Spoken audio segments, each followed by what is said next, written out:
بسم الله الرحمن الرحيم. تبارك الذي بيده الملك وهو على كل شيء قدير، الذي خلق الموت والحياة ليبلوكم أيكم أحسن عملا وهو العزيز الغفور، الذي خلق 7 سماوات طباقا ما ترى في خلق الرحمن من تفاوت فارجع البصر هل ترى من فطور،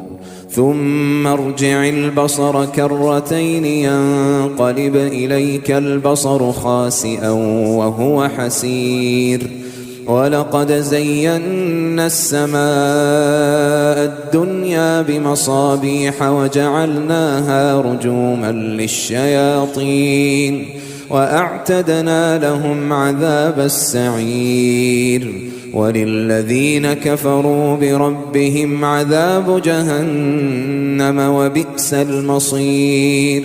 إذا ألقوا فيها سمعوا لها شهيقا وهي تفور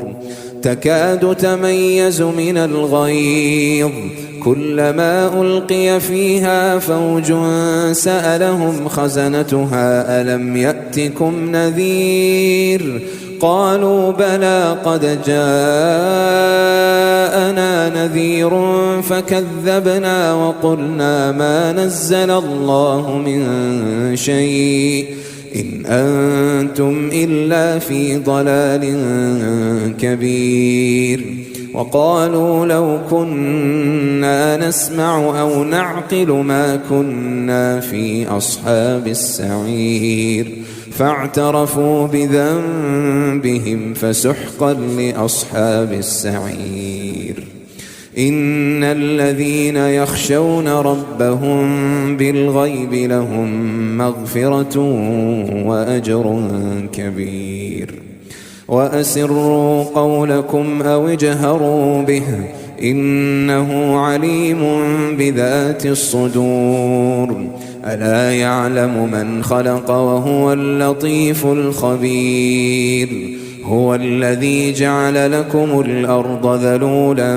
فامشوا في مناكبها وكلوا من رزقه وإليه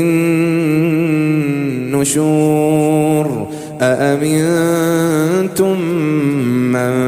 في السماء أن يخسف بكم الأرض فإذا هي تمور، أم أمنتم من في السماء أن يرسل عليكم حاصبا فستعلمون كيف نذير، ولقد كذب الذين من قبلهم فكيف كان نكير، أولم يروا إلى الطير فوقهم صافات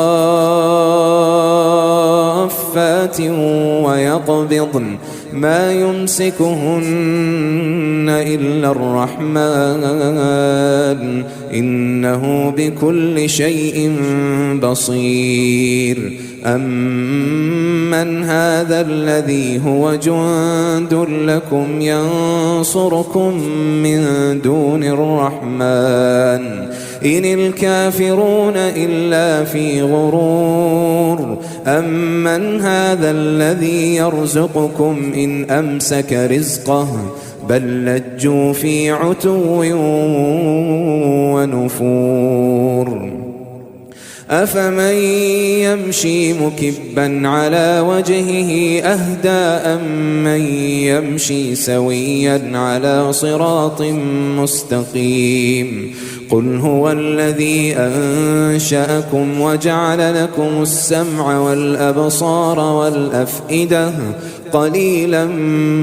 ما تشكرون، قل هو الذي ذرأكم في الأرض وإليه تحشرون، ويقولون متى هذا الوعد إن كنتم صادقين، قل إنما العلم عند الله وإنما أنا نذير